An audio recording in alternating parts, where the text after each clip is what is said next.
देखिए, सबसे इजी तरीका होता है कि सामने वाले को गाली निकालो। जो जिस तरीके की वो राजनीति करते हैं उनसे ज़्यादा मैं गालियाँ निकाल सकता हूँ और उनको उनकी भाषा में जवाब देना भी आता है। पर मैं सिर्फ इसीलिए चुप हूँ कि भाई आज के जो युवा है वो भटके नहीं और उनको ये पता रहे कि भाई हमारा फ्यूचर क्या है। आज मैं किसी को भी जोश में दिला के किसी से भी लड़वा सकता हूँ, किसी को भी जोश में दिला के धरना दिलवा दूंगा, मुकदमे लगवा दूंगा। खिंवसर विधानसभा क्षेत्र के कांग्रेसी प्रत्याशी तेजपाल जी मिर्दा, इनको उम्मीदवार बनने के लिए बहुत बहुत धन्यवाद सर। धन्यवाद। सबसे पहले मैं मीडिया वालों को आपको धन्यवाद देना चाहूँगा कि भाई आपने इंटरव्यू के लिए टाइम निकाला और यहाँ पे आए। तो सर अब की बार आपके अहम मुद्दे क्या रहेंगे खिंवसर विधानसभा क्षेत्र के? देखो, खिंवसर विधानसभा क्षेत्र में पिछले जो 30 साल से एक ही नेता आपके यहाँ से जीत के जा रहा है और जो नई जनरेशन आई है उनको पता ही नहीं है कि भाई नेता का काम क्या होता है और वो क्या कर सकता है। यहाँ पे माइनिंग का सबसे बड़ा भंडार है पर अभी तक लीज़ें जो छोटे काश्तकार हैं उनको लीज़ें अलॉट नहीं होती क्योंकि इनको मेजर में डाल दिया। ज़मीनें एक्वायर हो जाती है पर उनका कोई भी अच्छा ढंग से मुआवजा और पूरी उम्र भर के लिए जो रोज़गार होना चाहिए वो नहीं मिलता। कंपनियां आ गई पर उनके अंदर नौकरी नहीं है। तो ये जो मुद्दे होते हैं ये विकास के मुद्दे हैं और आने वाली पीढ़ियों के काम आएंगे कि भाई आज अगर किसी परिवार में एक भी बच्चा सीधा कंपनी में नौकरी लगता है तो वो एक अपने परिवार के साथ साथ में अपने रिश्तेदारों को सबको एक ऊंचाई पर ले जाता है जिससे कि भाई पूरा परिवार सबल बने और पढ़ाई में आगे बढ़े। अभी तक किसी ने इस विकास पे, डेवलपमेंट पे या जो ये लाइमस्टोन के भंडार है यहाँ के लोकल नेटिव लोगों को रोजगार के प्रति जागरूकता ही नहीं दिलाई। अब की बार सर कांग्रेस की टक्कर किससे रहेगी सामने? कांग्रेस की टक्कर है वो सीधी आरएलपी से ही है क्योंकि जो बीजेपी है उन्होंने तो खुद नहीं बोल दिया कि यार और कुछ नहीं, बोतल को दे देना वोट। अभी 2 दिन पहले आपने देखा होगा। तो सीधी कांग्रेस और बीजेपी की टक्कर है और इसके बीच में कोई नहीं है। तो जो ज्योति जी मिर्जा जो कांग्रेस छोड़ बीजेपी ज्वाइन करी है तो कितना वोटर फर्क पड़ सके? देखो, ज्योति जी का वो नागौर से चुनाव लड़ रहे हैं, खिंवसर के अंदर मेरे को लगता नहीं 1% भी प्रभाव पड़ेगा उनका कोई प्रभाव नहीं मेरे हिसाब से कोई प्रभाव। जो रेवंत राम जी डांगा है जो आरएलपी छोड़ बीजेपी ज्वाइन करिए तो आरएलपी का कुछ वोट उधर जा सकते हैं बीजेपी में? हाँ, जो रेवंत राम जी वोट लेंगे वो सारे के सारे आरएलपी के ही वोट तोड़ेंगे।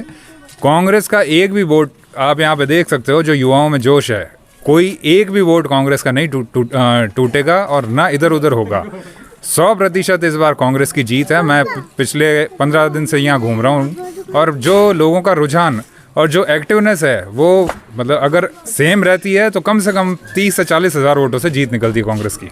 तो यहाँ पर जो मजबूत है 3-4 विधानसभा चुनाव जो आरएलपी जीत रही है तो कहत न कहत वो पार्टी मजबूत है, उनको आप टक्कर दे पाएंगे? मैंने आपको जैसे पहले बताया ना कि यहाँ के जो युवा है जो 30 साल तक के हो गए हैं वो पिछले 3 चुनाव से एक ही तरीके का नेता देख रहे हैं। उनको ये लगता है कि नेता पावरफुल वो होता है जो धरना दिलाए या हर किसी को धरने पे बिठा के गए और फिर राजनीति करे, जबकि राजनेता का काम ये होता है कि अपने जिन लोगों ने आपको वोट दिया उनको परेशानी नहीं आए और सीधा सीधा उनका बिना परेशानी के काम हो। आज की जो खिंवसर की राजनीति है उसमें ऐसा चल रहा है कि युवाओं को और लोगों को धरने पे बिठा के उन पे मुकदमे करवा के उनको बांध के रखता है जिससे वो सिर्फ उनके वोटर बन के रहें। ना तो उनके बच्चों का भविष्य क्या रहेगा उसके बारे में देखा जाता है, ना उनके पढ़ाई का आगे सोचा जाता है, ना उनके रोजगार का कोई सोचता है। आज सबसे बड़ी कंपनियां यहाँ पे आ रही है, अंबुजा सीमेंट आ गई, पूरे खिंवसर में से एक भी बच्चा उसमें नहीं लगा और मैंने अपने क्षेत्र के कम से कम 20 बच्चे उसमें लगवाए हैं। एमएलए होते हुए भी अगर ये ऐसा काम नहीं कर सकते तो फिर ऐसे एमएलए को आप क्यों चुनते हो बार बार? तो वो लगातार जो हनुमान जी बनिया वो कांग्रेस पर आरोप लगा रहे हैं कि वो कांग्रेस है अच्छा काम नहीं किया, वैसा नहीं किया है, तो वो लगातार सुर्खियों में रहे हैं। तो आप अपना सुर्खियों में आने के लिए क्या कहेंगे?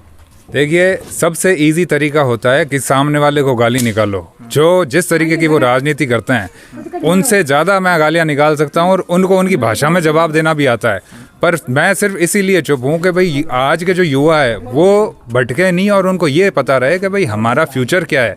आज मैं किसी को भी जोश में दिला के किसी से भी लड़वा सकता हूँ, किसी को भी जोश में दिला के धरना दिलवा दूंगा, मुकदमे लगवा दूंगा, बट वो ज़िंदगी में कभी भी ना तो गवर्नमेंट जॉब लगेगी उनकी, ना वो परिवार कभी आगे बढ़ पाएगा। तो जो वो राजनीति कर रहे हैं वो एकदम गलत है और ये खासकर जो मेरे युवा साथी हैं उनको समझने की ज़रूरत है। बाकी आप अगर डेवलपमेंट का देखना चाहे तो आप कुचेरा में किसी से भी पूछ सकते हैं, आपको पता चल जाएगा विकास के बारे में। सर, आप काफ़ी टाइम से खिंवसर विधानसभा क्षेत्र में घूम रहे हो तो लोगों का आम मुद्दा क्या है?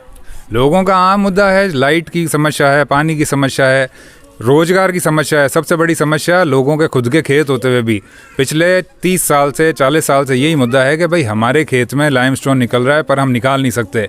आज डेगाना में मैं सबसे बढ़िया उदाहरण देना चाहूँगा। डेगाना में बजरी की ट्रॉली और भाटा, वो पत्थर अगर कोई भी वहाँ ट्रॉली में लेके जाता है तो ना तो माइनिंग वाले रोकते हैं ना पुलिस रोकती है। सेम तरीका यहाँ अगर आप खिंवसर की जनता मेरे को चुन के भेजती है तो मैं यहाँ पे भी इसी तरीके से करवाऊँगा। तो आप खिंवसर की जनता को किस प्रकार भरोसा जताना चाहेंगे? देखिए, मैं सिर्फ आपको यही कहना चाहूँगा कि 7.5 साल से मैं एक्टिव पॉलिटिक्स में हूँ। 2015 में कुचेरा ने मेरे को एक बार मौका दिया था, तो खिंवसर की जनता एक बार मौका दे, आपको भी पता चल जाएगा असली में राजनेता होता क्या है। जो आपका सेवक बने वो राजनेता होता है, जो आपका ऊपर मालिक बने वो कभी भी राजनेता नहीं होता। या आप वोट देते हो हमेशा कि भाई आपके काम हो, आपके आने वाली पीढ़ियों के काम हो, ना कि इसलिए कि आप गालियाँ सुनो।